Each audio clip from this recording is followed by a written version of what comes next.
Bismillahirrahmanirrahim.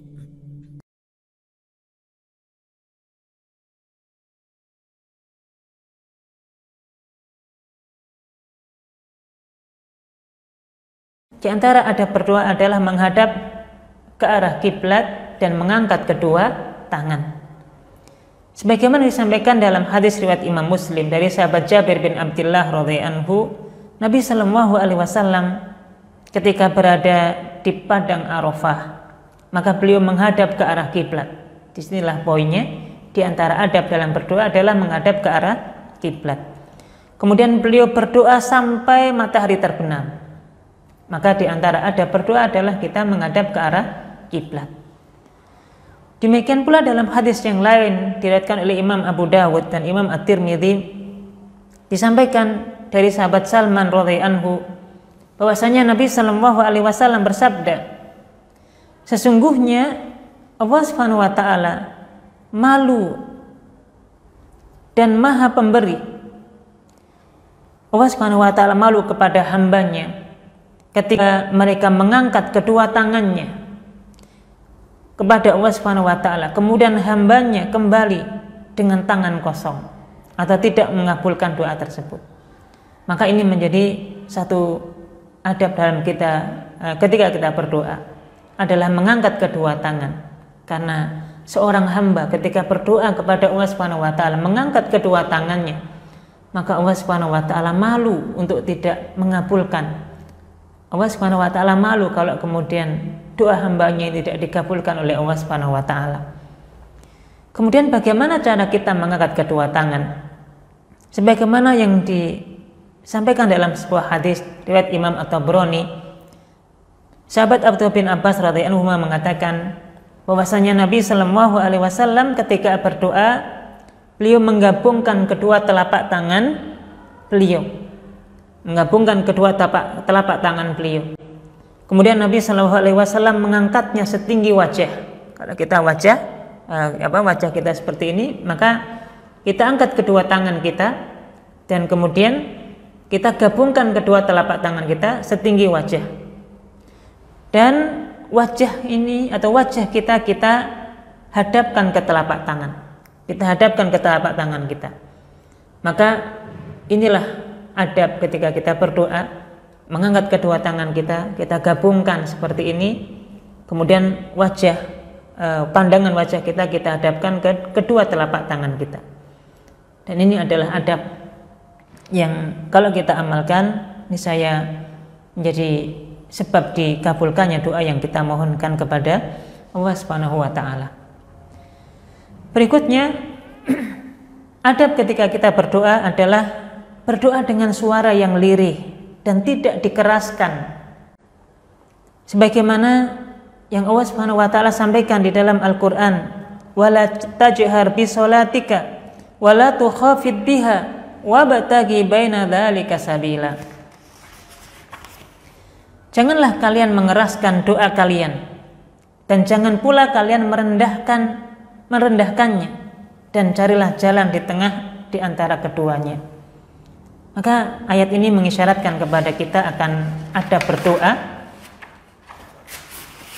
di mana ketika kita berdoa dengan suara yang lirih, dengan suara yang pelan, tidak keras-keras, tidak kemudian dengan kondisi mengeraskan suara sampai mengganggu orang lain dan seterusnya.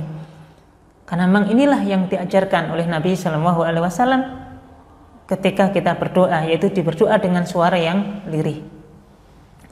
Demikian pula di dalam Al-Quran diceritakan bahwasanya Allah Subhanahu wa taala memuji Nabi Zakaria alaihissalam pada saat berdoa dengan khusyuk dan suara yang lirih. Sebagaimana yang Allah Subhanahu wa taala sampaikan di dalam surat Maryam ayat yang kedua dan ayat yang ketiga. Idnada rabbahu nidaan khafiyya dzikru rahmati rabbika abdahu Zakaria. Yang dibacakan ini adalah penjelasan tentang rahmat Tuhan kami kepada hambanya Zakaria.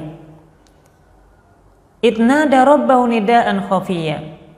Ketika Zakaria berdoa kepada Tuhannya, kepada Allah Subhanahu wa taala, khafiyah, dengan suara yang lembut, dengan suara yang lirih. Dzikru rahmati rabbika abdahu Zakaria. Maka ini sebagai penjelasan tentang rahmat Allah Subhanahu wa taala kepada hambanya, yaitu Nabi Zakaria. Maka Nabi Zakaria ketika berdoa memohon kepada Allah Subhanahu wa taala disampaikan dengan suara yang lirih, dengan suara yang lembut, tidak keras. Karena memang seperti itulah adabnya, dan Allah Subhanahu wa taala memuji Nabi Zakaria karena doanya yang lirih tadi. Demikian pula di dalam surat Al-A'raf ayat yang ke-55, Allah Subhanahu wa taala juga berfirman, "Ud'u rabbakum tadarru'an wa khufyah innahu la yuhibbul mu'tadin." Berdoalah kalian kepada Allah Subhanahu wa taala tadarru'an, dalam kondisi merendahkan diri, wa khufyah, dengan suara yang lembut. Innahu la yuhibbul mu'tadin. Sesungguhnya Allah Subhanahu wa taala tidak menyukai orang-orang yang melampaui batas. Maka ayat ini menjadi satu pijakan dalil bahwasanya ketika kita berdoa, berdoalah dengan merendahkan diri kita di hadapan Allah Subhanahu wa taala, dengan suara yang lembut, dengan suara yang lirih, tidak dikeras-keraskan, tidak dengan teriak-teriak dan seterusnya. Adab dalam berdoa adalah kita berdoa dengan kondisi yang khusyuk, dengan merendahkan hati, dan dengan penuh harap kepada Allah Subhanahu wa taala.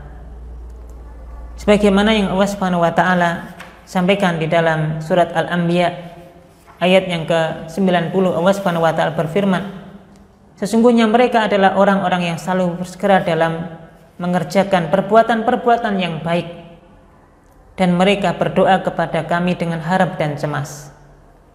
Maka di sini menjadi perintah dan menjadi adab ketika kita berdoa, hakikatnya adalah kita doa dengan kondisi yang penuh harap kepada Allah Subhanahu wa taala. Di antara adab dalam berdoa adalah kita memantapkan hati kita dalam berdoa dan berkeyakinan untuk dikabulkannya doa tersebut. Dan ini yang umumnya kita lupa dalam berdoa. Maka dalam berdoa kita yakin betul dalam diri kita akan doa yang kita mohonkan kepada Allah Subhanahu wa taala.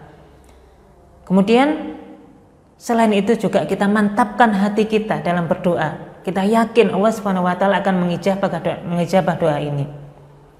Untuk itulah Nabi Shallallahu alaihi wasallam menyampaikan dalam sebuah riwayat hadis, la yakul ahadukum idza da'a, hendaklah salah satu di antara kalian jangan mengatakan dalam doanya, Allahumma ghfirli in syi'ta, Allahumma rahamni in syi'ta.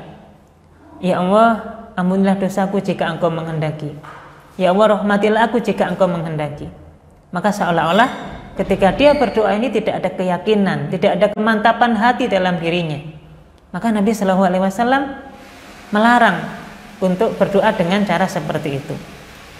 Maka berdoalah kepada Allah Subhanahu wa taala dengan penuh keyakinan, dengan penuh kemantapan hati bahwasanya doa ini akan diijabah oleh Allah Subhanahu wa taala.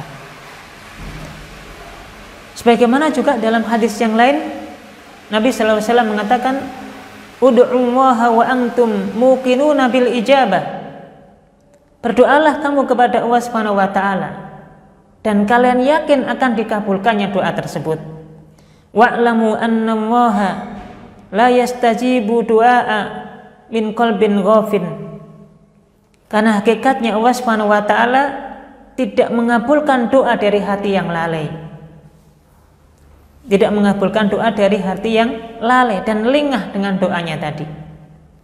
Untuk itu kita diperintahkan dalam kondisi berdoa penuh dengan keyakinan, penuh dengan kemantapan hati bahwasanya doa kita ini akan diijabah. Jangan sampai kemudian ketika kita berdoa kita ragu apakah doa kita dikabulkan atau tidak. Maka harus kita yakini dengan penuh keyakinan bahwasanya doa ini pasti didengar dan diijabah oleh Allah Subhanahu wa taala. Termasuk di antara adab kita dalam berdoa adalah mengulang-ulang doa dan kita merengek-rengek seolah-olah kita seperti anak kecil yang meminta kepada orang tua kita.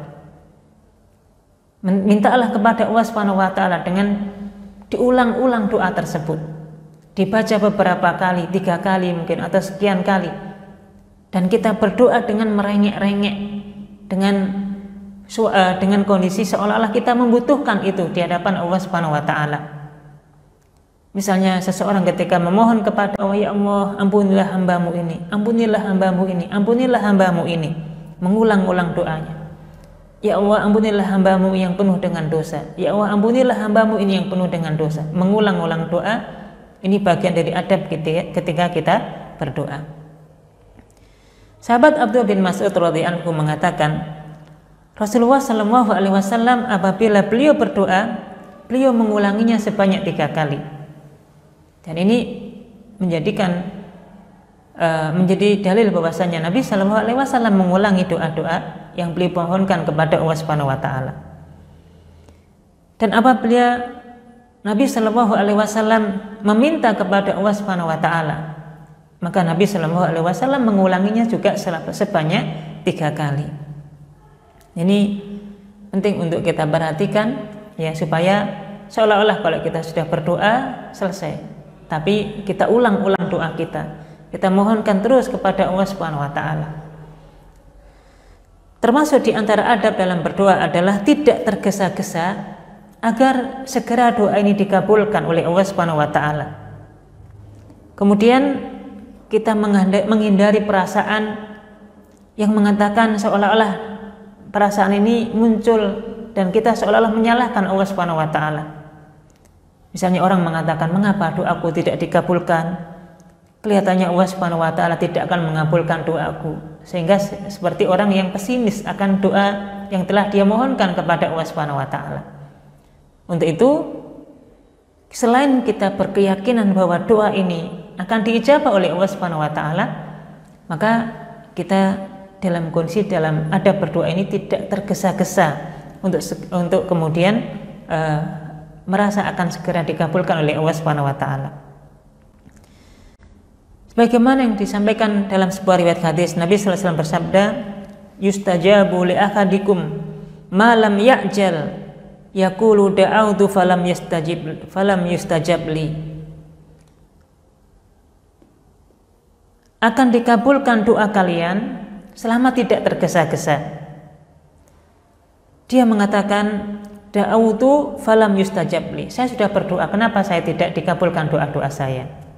Maka ini termasuk sikap tergesa-gesa dalam berdoa, untuk segera atau tergesa-gesa agar segera dikabulkan doanya. Untuk itulah kemudian kita yakini sekiranya doa kita yang belum dikabulkan oleh Allah Subhanahu wa taala, meskipun dalam kondisi kita sangat membutuhkan, tentu Allah Subhanahu wa taala yang lebih tahu akan kebutuhan kita. Allah Subhanahu wa taala yang lebih tahu akan diri kita. Bisa jadi Allah tidak segera mengabulkan karena kalau dikabulkan mungkin dalam kondisi kita sombong, dalam kondisi kita tambah jauh dari Allah Subhanahu wa taala. Atau kalau sudah dikabulkan mungkin menjadikan diri kita kemudian ingkar akan semua nikmat-nikmat yang Allah berikan kepada kita. Inilah bukti kasih sayangnya Allah Subhanahu wa taala. Apa yang Allah berikan kepada kita, ini adalah yang terbaik untuk kita. Belum dikabulkannya doa kita kepada Allah Subhanahu wa taala, itu pun juga kita harus berhusnudzon kepada Allah Subhanahu wa taala, berbaik sangka kepada Allah Subhanahu wa taala. Itulah yang terbaik. Dan sekiranya kita sudah memohon berkali-kali kepada Allah Subhanahu wa taala dan belum dikabulkan doa tersebut, maka bisa jadi Allah Subhanahu wa taala menyimpannya nanti untuk kebaikan kita di akhirat kelak. Seolah-olah kalau misalnya permintaan itu diberikan di dunia, bisa jadi kemudian kita tambah tergelincir dalam segala dosa. Tapi kemudian Allah Subhanahu wa taala dengan sayangnya kepada kita, Allah simpan kebaikan itu nanti di akhirat yang akan kita petik hasilnya suatu saat ketika kita kembali kepada Allah Subhanahu wa taala. Sehingga kalau kita meyakini dengan hal tersebut, maka tidak ada yang sia-sia dengan doa yang kita mohonkan kepada Allah Subhanahu wa taala. Ma'asyiral muslimin, di antara adab doa yang lain adalah memulai doa dengan memuji Allah Subhanahu wa taala dan membaca sholawat kepada Nabi Sallallahu alaihi wasallam. Jadi sebelum kita berdoa, kita dianjurkan untuk banyak memuji Allah Subhanahu wa taala. Alhamdulillahirabbil alamin, hamdan naimin, hamdan syakirin. Kita puji Allah Subhanahu wa taala dengan lafaz-lafaz yang baik. Termasuk nanti kita juga dibolehkan untuk berdoa dengan menyebut Asmaul Husna, Ya Rahman, Ya Rahim. Ini yang kemudian disebut dengan bertawasul dengan Asmaul Husna. Kita sebut dan kita puji Allah Subhanahu wa taala. Kemudian yang kedua, kita sambung dengan membaca sholawat kepada Nabi. Allahumma sholli ala Muhammad, atau membaca sholawat Ibrahimiyah. Allahumma sholli ala Muhammad wa ala ali Muhammad kama shollaita ala Ibrahim wa ala ali Ibrahim innaka Hamidum Majid, dan seterusnya. Maka hakikatnya seorang ketika berdoa kepada Allah Subhanahu wa taala, kemudian dia awali dengan memuji Allah Subhanahu wa taala dan bersolawat kepada Nabi sallallahu alaihi wasallam, maka ini hakikatnya adalah menjadi pembuka untuk dikabulkannya doa yang dimohonkan kepada Allah Subhanahu wa taala. Tentunya tidak kalah penting dalam adab ketika kita berdoa adalah memperbanyak taubat kepada Allah Subhanahu wa taala.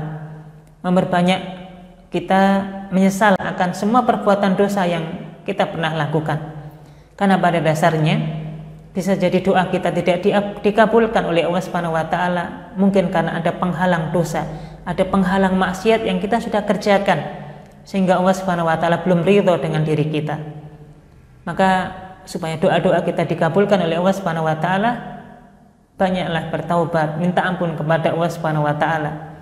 Termasuk supaya doa kita dikabulkan oleh Allah Subhanahu wa taala, kita menghindari makanan-makanan yang haram, kita menghindari minuman-minuman yang haram, kita menghindari pakaian-pakaian yang kita dapatkan dengan cara yang haram.